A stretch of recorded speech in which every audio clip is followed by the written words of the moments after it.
going, boys? Mike here. Welcome back to Grampie's Workshop. Boys, I'm glad you dropped in today.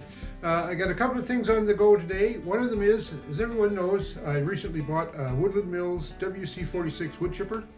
And although this is not a YouTube channel sticker shout out, they did send me a sticker. Look at that. Yeah, I got it right side up. Woodland Mills. I really like my chipper and it's working so good that I thought it warrants going on my sticker wall. So I'm going to put the Woodland Mills sticker up on the wall. I think I'll put them right here underneath Manistow with Mark and Mary up there in on Lake Superior in Ontario. They even have a Woodland Mills sawmill, so you know, keep them company here. But I have a lot of great channels on my board here. But I must say my sticker traffic and exchange has slowed down a lot. So if you have a sticker that you would like to be displayed on my wall, I sure like to have it there too. So let me know in the comments, would you please? And then we can arrange some sort of exchange technique so that I can get you one of my stickers and you can send me one of yours. But there are lots of great channels on here. I would mention them, but it would take a long time. But you know, check them out. Pause the video if you want to have a look at each one of these channels. Get the names, but they're worth going to check out. So I'm going to put this Woodland Mill sticker up. See if I can get the back peeled off it. Okay, so I'm going to put the Woodland Mill sticker, like I say, right underneath Mark and Murray at Manistow. Boys, I even got that on kind of halfway as well, didn't I? Okay, Woodland Mills. Good products, good machines, good customer support. If you're ever looking to buy some forestry equipment, I'd check out Woodland Mills.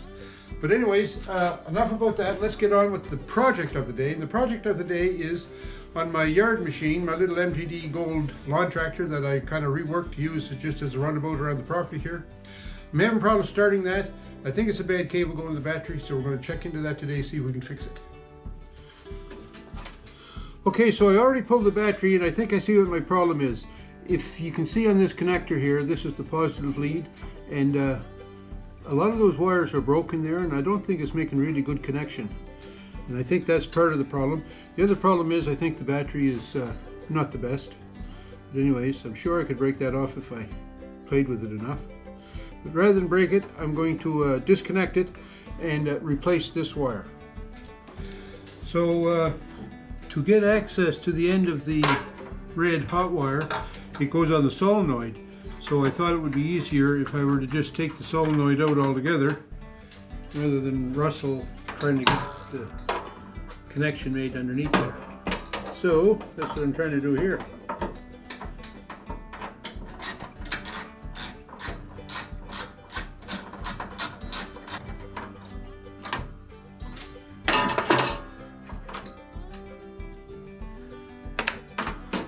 Alright, so there's my solenoid, and here's the red lead that I'm going to change, and of course it'll be different size. Wait till I get another wrench. Okay, so this is the hot lead I want to replace, and it also has a red wire going to it, so of course that makes it a little bit more of a challenge, but anyways, we'll get that. And when I tried to loosen it, this bottom nut was turning, so I'm going to try and hold that with the pliers. There we go.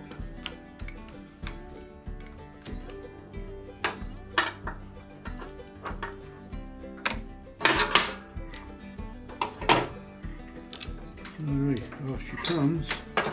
So now that's free of the solenoid, but now I have this red wire that's connected to it. So what I'm going to do is I'm going to cut this red wire.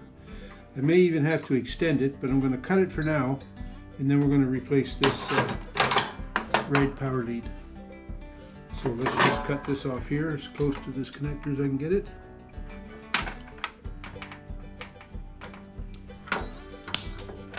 So there's our red wire freed up. Okay, I'm just going to strip this wire back here, put a stak-on on it.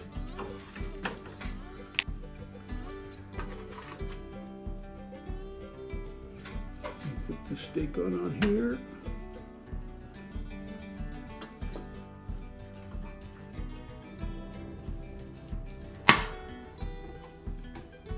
Alright, so that should be good for that. So then that can just go on here. and then I'll put the other red lead on, and that should be good. Now, I was also looking at this ground wire. The ground wire looks in pretty rough shape too, so I think I'm going to change that too while I'm in here. I don't think anybody would mind if I did that.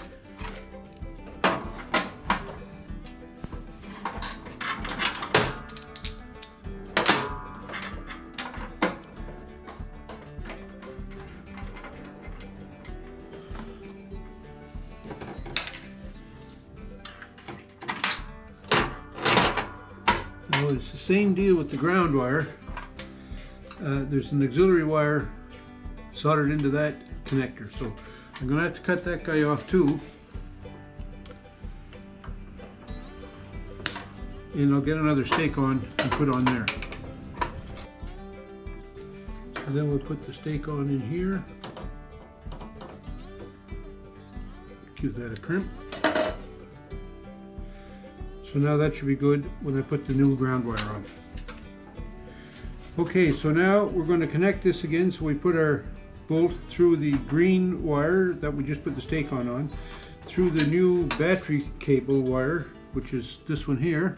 It's a little longer than the old one, but I think we'll be able to live with that. And then we reach down in here and try to find that hole and get it started.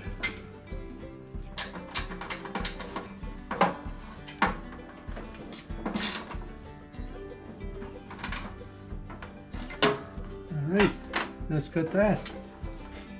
Now this end will go on the battery. It's like I say, the cable's longer than it needs to be, and there's a belt running around in there too, so I'll have to be careful how I fish this around to make sure that that this doesn't get hooked up in the belt drive.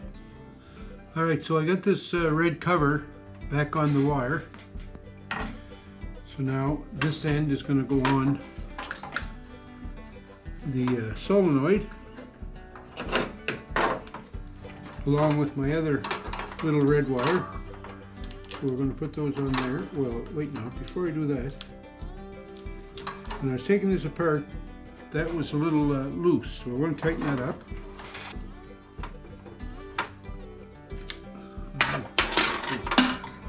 That seems pretty tight. So now we put that first stak-on on to make sure I have that connection made, and then we'll put this guy on.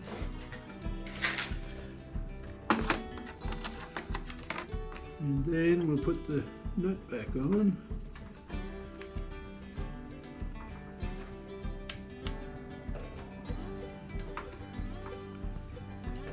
And we'll put that in there like so. So that should be all right. And like I say, I don't have any heat shrink over that, but it's not close to anything when it mounts inside the tractor frame there, so it should be all okay. All right, now we're going to try and get this reconnected. That might be a bit of a chore.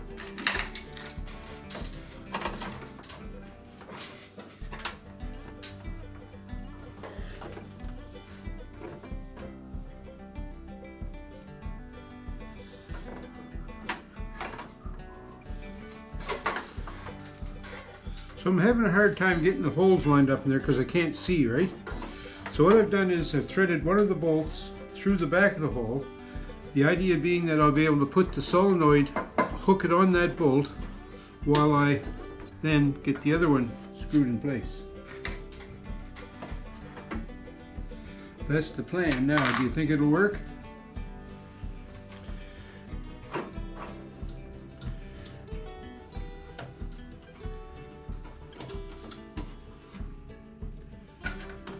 That part of it's working.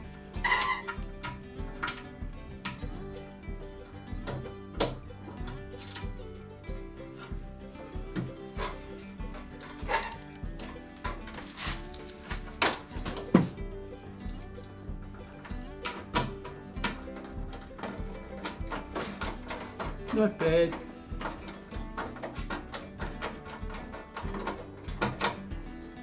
All right, now we take the second screw out.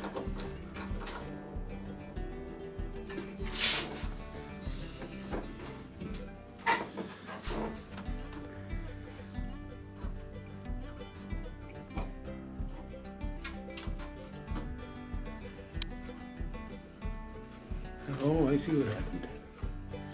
The whole thing turned. My great idea didn't quite work.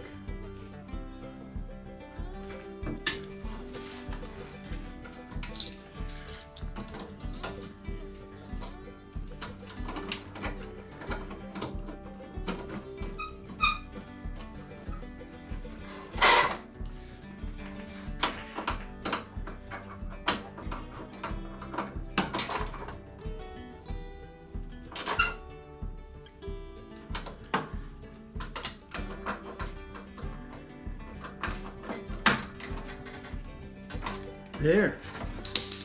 I think we got her. Yay! Okay, so then we have the shelf here for the battery. And with this cutout here, that makes room for our electrical cables. So I'm going to get some tie wraps and just tie that up.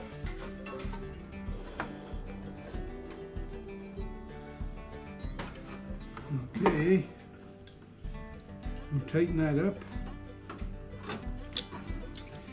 And then I like to twist them off, because they're not as sharp that way. So you just grab it with your pliers and twist, and it pinches it right off. Anyhow, it looks like that might work out all right. Let's put the battery in place and see what happens from there.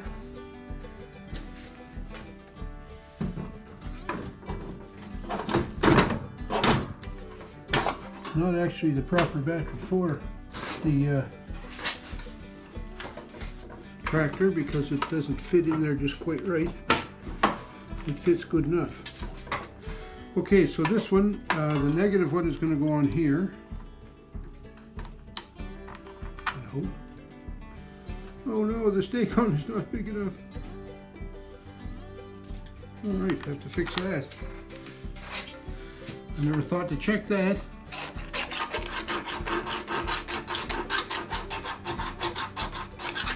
One good thing, it's copper, so that it's easily filed.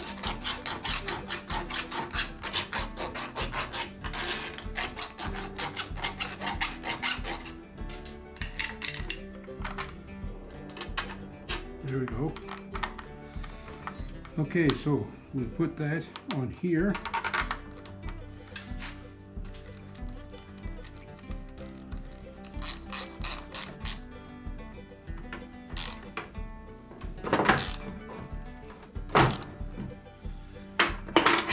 Alrighty. And then this one is going to go over here. And hopefully that cable. Oh yeah, that one fits good. Put the washer on here, and then the nut.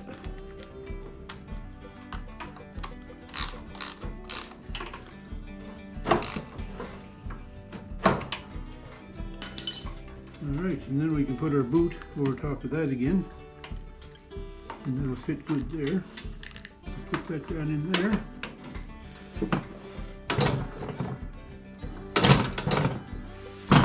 That should be alright.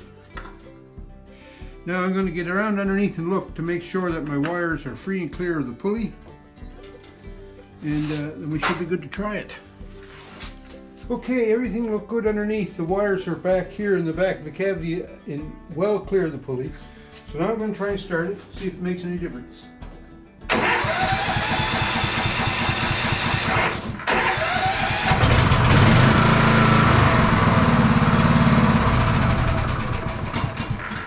Okay, that works a lot better. Getting a lot better contact now with those with the good cables on them. So that's a good fix. Alright, that started a lot better. I think those cables were the problem, alright. Doesn't take much, a couple of those strands break off the wire, and next thing you know, there's some resistance in the connection, and it doesn't take much resistance to take the goodness out of the battery when it's trying to crank over a cold engine. Anyways, I'm glad I got this done. I think my battery is still ailing, but I'll have to deal with that one later. Thanks for tuning in, everyone. I sure hope you enjoyed the video. Leave some comments, would you please? Let me know what you think of this little video. And maybe this is a good hint or good tip for you if you're having problems getting your tractor to start to check the wiring. Thanks, folks. Have a great week. We'll talk to you.